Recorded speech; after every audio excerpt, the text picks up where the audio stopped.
ど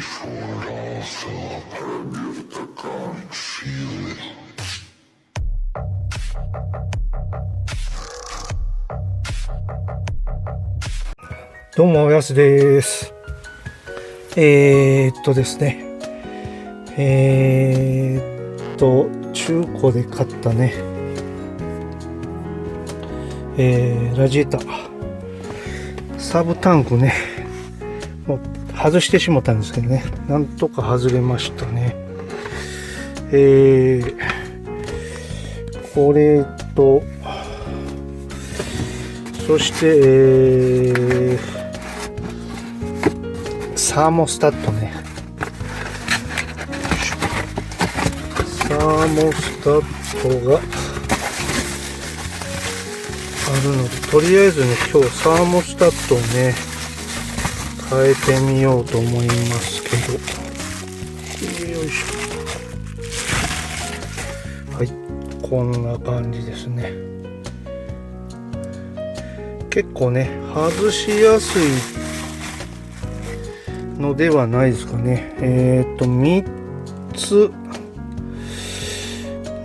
つで止まってんのかな、ボルト。トルクスかな。難儀なのはね、このホース類がどういうプラスチックとプラスチックで差し込みなのか、抜ければいいんやけどね。はい、ちょっとやってみようと思います。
水温センサーかな、これ。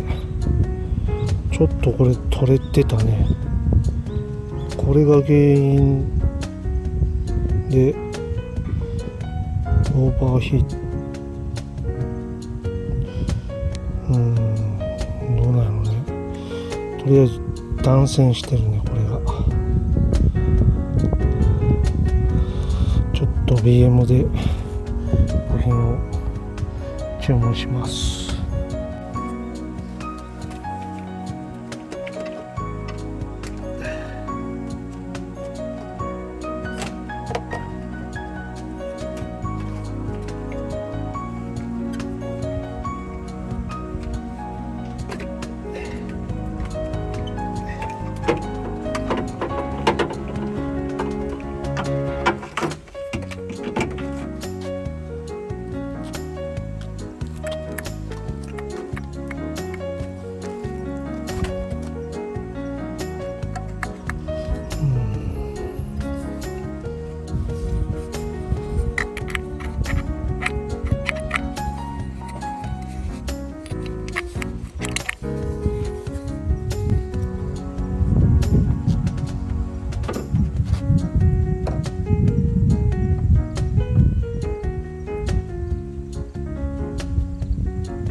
はい、ということでね、とりあえずね、部品来るまで、一旦ここまでということで、最後までご視聴ありがとうございました。